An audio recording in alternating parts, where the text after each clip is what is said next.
اور اعلیٰ حضرت رحمۃ اللہ تعالیٰ علیہ نے بھی کیا خوب فرمایا، فرمانے لگے جس کے گچھے سے لچھے جڑے نور کے،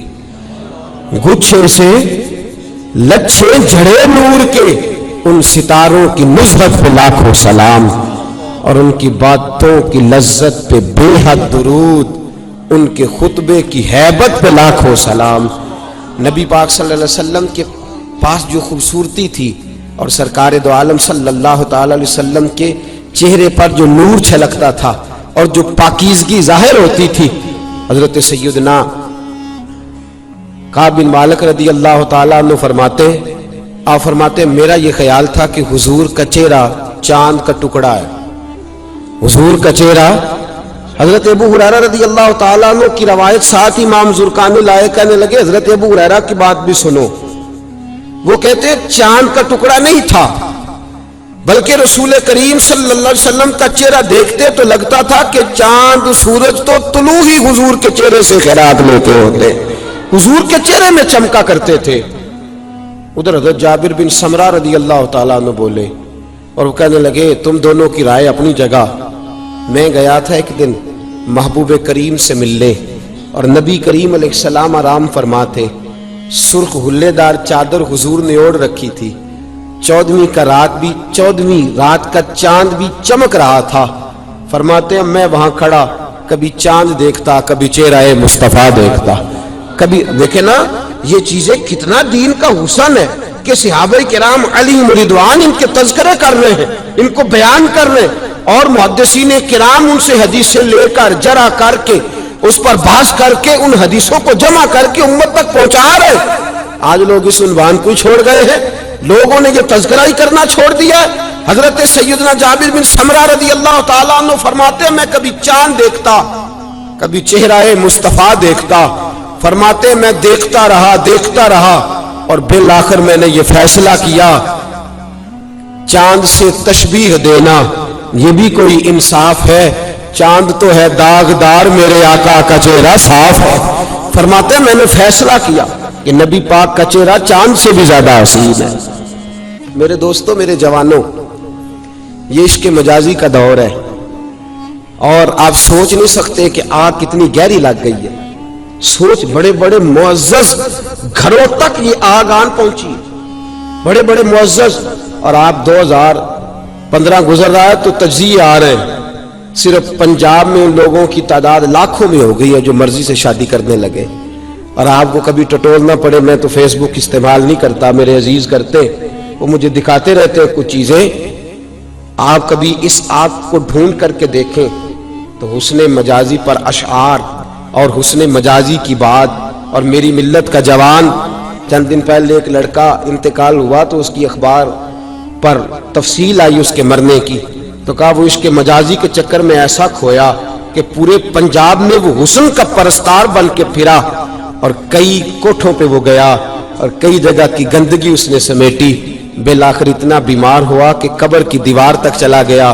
اس دور کے ملا نے بڑا ظلم کیا ہے، اس نے کہا ہے کہ رسول پاک صلی اللہ علیہ وسلم تو میرے جیسے ہیں، نبی پاک صلی اللہ علیہ وسلم تم معاذ اللہ تعالی عام انسان جیسے ہیں۔ اس نے ظلم کیا ہے۔ کاش یہ کسی کو پاس بٹھاتا، اسے بتلاتا کہ محبوب کی جو پیشانی ہے وہ والفجر والی ہے، یہ بتلاتا کہ چہرہ والضحیٰ والا ہے، یہ بتلاتا کہ حضور کی جو آنکھیں ہیں ما زاغ البصر وما طغیٰ والی ہے، یہ نبی پاک کے حسن کے تذکرے عام کرتا تو میری ملت کا جوان کبھی گمراہ نہ ہوتا۔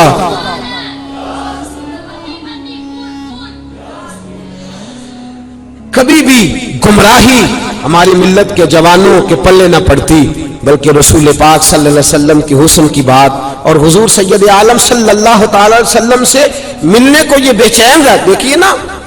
ہم تذکرہ پڑھتے حضرت اویس کرنی رضی اللہ تعالیٰ اور تذکرہ کرتے ہیں حضرت اویس کرنی کا، اس شخص کا اگر آپ انداز ملاحظہ کریں حضرت اویس کرنی کا تو وہ تڑپ کس چیز کے لیے رہے؟ حرم کعبہ کے لیے، بولیے، صفا مروہ کی سعی کے لیے، حجر اسود کی استلام کے لیے، مقام ابراہیم پہ نفل پڑھنے کے لیے۔ حضرت اویس کرنی رات کو بیٹھتے تھے، جناب حرم بن حیان فرماتے، امام شورانی روایت لائے، کہتے ہیں حضرت حرم بن حیان کہتے ہیں میں ان سے ملنے گیا تو رات کو وہ بیٹھا کرتے تھے تو رویا کرتے تھے، تو میں کہتا آپ کس کی یاد میں روتے ہیں؟ تو کہتے مجھے رسول اللہ صلی اللہ علیہ وسلم کی یاد آتی ہے، میں نبی کریم صلی اللہ علیہ وسلم کی یاد۔ حضرت سلمان فارسی رضی اللہ تعالیٰ عنہ اور حضرت مقداد رضی اللہ تعالیٰ عنہ قبیلہ مزن کی طرف چلے گئے۔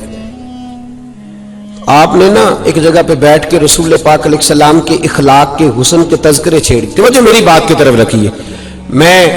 اصل میں زیادہ سادہ آدمی ہوں نا، زیادہ سادہ، اور میں پہلے بھی آیا تھا تو میں نے عرض کیا تھا میں ناقل سا شخص ہوں، جو بات پڑھ کے نقطہ کوئی بھی نہیں آتا، اور نقطہ بیان کرتے ہم ڈرتے بھی ہیں۔ ہمارے بزرگوں نے لکھا ہے کہ قرآن و سنت سے محدثین کو استدلال کرنا چاہیے، لہذا ہم استدلال بھی نہیں کرتے، ہم بالکل وہ بات جو پڑھی ہوتی ہے اسی کو منوان بیان کرنے کی کوشش کرتے ہیں۔ لیکن اثر کرے نہ کرے سن تو لے میری فریاد، نہیں ہے داد کا طالب یہ بندہ ہے آزاد۔ اور میں تو یہ بھی کہتا ہوں کہ سبحان اللہ بھی میرے لیے نہ کہے، سبحان اللہ بھی کسی نے کہنی ہے تو اللہ کو راضی کرنے کے لیے کہے، مجھے راضی کرنے۔ لیکن توجہ کریں، میں جو بات عرض کرنا چاہ رہا ہوں میرا یہ کوئی مقصد نہیں کہ مجھے جو ٹائم دیا گیا گھنٹے ڈیڑھ گھنٹے کا تو میں نے پورا کرنا ہے، چاہے میں ایک شعر پہ ہی اور ایک بات پہ ہی کتنی دیر لگا دوں، یہ کوئی مقصد نہیں۔ میں نے شروع میں کہا میں اپنے وقت سے زیادہ آپ کے ٹائم کو قیمتی سمجھتا ہوں، اور ہمیں اب یہ احساس شدت سے ہونے لگا ہے کہ ہم نے اپنی قوم کا ایک لمحہ بھی برباد نہیں کرنا۔ ہم نے آپ کو جو بات سمجھانی ہے وہ کوشش کر دیں گے تھوڑے وقت میں زیادہ چیزیں آپ کی خدمت میں پیش کر سکے۔ بڑی توجہ کے ساتھ میری بات سماعت کریں عزیزو۔ دو صحابی جاتے ہیں اور ایک شخص اپنی زمین پہ اپنی پیلی پہ کام کر رہا ہے، وٹ پہ بیٹھ جاتے ہیں اور وہ کھانا کھانے کے لیے رکے۔ قاضی سلمان منصور پوری نے بھی اس کو لکھا ہے، کئی اور سیرت نگاروں نے لکھا ہے، وہ کھانا کھانے کے لیے رکے اور کھانا کھاتے کھاتے ہی وہ نبی پاک کے حسن کی باتیں شروع کر دی انہوں نے۔ کھانا ہو رہا ہے کھانا، حالانکہ کھانا کھاتے تو یہ کہنا چاہیے نا یار دیکھنا کڈا مہنگا گوشت آندا سی، انہیں نون نہیں صحیح پایا، یہ باتیں ہوتی ہے۔ لیکن وہ کھانا بھی کھا رہے ہیں اور ساتھ ساتھ رسول اللہ کی نعت بھی جاری ہے۔ ایک غریب اور یتیم بچہ اپنی زمین کے اندر گوڈی کر رہا ہے، اس نے باتیں سن لی اور وہ جس اوزار کے ساتھ جس رمبے کے ساتھ کام کر رہا تھا وہ اس نے چھوڑ دیا، کان لگا کے سننے لگا۔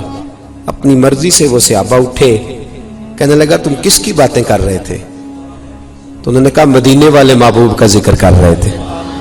تو کہنے لگا میرا چاچا تو ان کی مخالفت کرتا ہے۔ خیر ایک روایت یہ ہے کہ وہیں کلمہ پڑھ گئے، دوسری روایت یہ ہے کہ مدینے آئے اور کلمہ پڑھ کے چلے گئے۔ ان سے سن کے اب واپس گئے نا تو حضور کا چہرہ دیکھ آئے، میرے محبوب کے شہر کے اندر یہ حسن ہے، شہر رسول کا یہ حسن ہے، ایک رون جنہ نے ویکھیا نہیں تے ایک رون دوبارہ جامن نہیں، ایک رون جنہ یہ حسن ہے نبی پاک صلی اللہ علیہ وسلم کے شہر کا۔